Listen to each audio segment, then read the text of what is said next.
അപ്പോൾ ഹലോ കൂട്ടുകാരെ, എല്ലാവർക്കും യൂണിവേഴ്സ് ബ്ലോഗിലേക്ക് സ്വാഗതം. അപ്പോൾ ഇന്നത്തെ നമ്മുടെ കണ്ടന്റ് എന്ന് പറയുകയാണെങ്കിൽ നമുക്കൊരു V3 പണിയാൻ വേണ്ടി വന്നിട്ടുണ്ട്. ആ V3യുടെ ബാക്ക് ബ്രേക്ക് ചവിട്ടി കഴിയുമ്പോഴത്തേനും ഓട്ടോമാറ്റിക്കായിട്ട് ബ്രേക്ക് കിട്ടാത്ത അവസ്ഥയിലേക്ക് താന്നു പോവാണ്. പിന്നെ നമ്മൾ അയച്ചു നോക്കിയപ്പോൾ അതിൻ്റെ ഫ്ലൂഡും കാര്യങ്ങളെല്ലാം മാറേണ്ട സമയം കഴിഞ്ഞു. അപ്പോൾ നിങ്ങളുടെ വണ്ടികളിൽ ഫ്ലൂഡും കാര്യങ്ങൾ 10,000 കിലോമീറ്റർ പ്രോപ്പറായിട്ട് മാറാനായിട്ട് നിങ്ങൾ ശ്രദ്ധിക്കുക. അപ്പോൾ മാറിയില്ലെങ്കിൽ ഉള്ള അവസ്ഥ എന്ന് പറയുകയാണെങ്കിൽ ആ ഫ്ലൂഡ് കട്ടായി കഴിയുമ്പോൾ ജെല്ല് പോലെ ആവും. ആ ജെല്ല് പോലെ ആയി കഴിയുമ്പോൾ നേരെ ഫ്ലൂഡിൻ്റെ പൈപ്പ് വഴി നേരെ കാലിബറിലേക്ക് വന്ന് കാലിബറിൽ നിന്നും നേരെ നമ്മുടെ ഫ്ലൂഡ് പിസ്റ്റണിനകത്ത് പുറം തള്ളാതെ അവിടെ പിടിച്ചിരിക്കുമ്പോഴത്തേനാണ് ബ്രേക്ക് സാധാരണ കിട്ടാതെ വരുന്നത്. അപ്പോൾ നിങ്ങൾ നിങ്ങളുടെ വണ്ടികളിൽ 10,000 കിലോമീറ്ററിൽ ഫ്ലൂഡ് ഓയിൽ കാര്യങ്ങൾ മാറാനായിട്ട് ശ്രദ്ധിക്കുക. അപ്പം നമ്മൾ ആ V3 അയച്ചിട്ടുണ്ട്. ആ V3യുടെ ഒരു വീഡിയോ തന്നെ നമ്മൾ ഇതാണ് ഈ അയച്ച വണ്ടി. അപ്പോൾ ഈ വണ്ടിയുടെ നമുക്ക് ഫ്ലൂഡ് ഓയിൽ ഒന്ന് ചെക്ക് ചെയ്ത് നോക്കിയേക്കാം.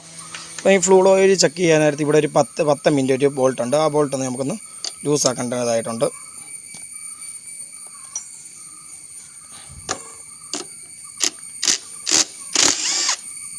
നമ്മൾ 10 ലൂസാക്കിയിട്ടുണ്ട്.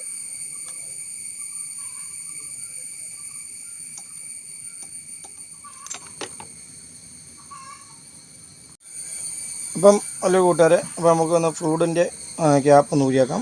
അപ്പോൾ ഇതാണ് ഫ്ലൂഡ്. ഈ ഫ്ലൂഡ് കറക്റ്റ് സമയത്ത് മാറാത്തതുകൊണ്ടാണ് ഇങ്ങനെ വന്നേക്കുന്നത്.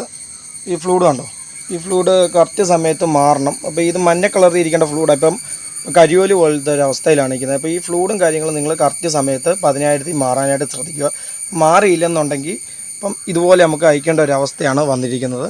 ഇപ്പോൾ ഒരു V3യുടെ കാലിബർ ഫുള്ള് നമ്മൾ അയച്ചിട്ടുണ്ട്.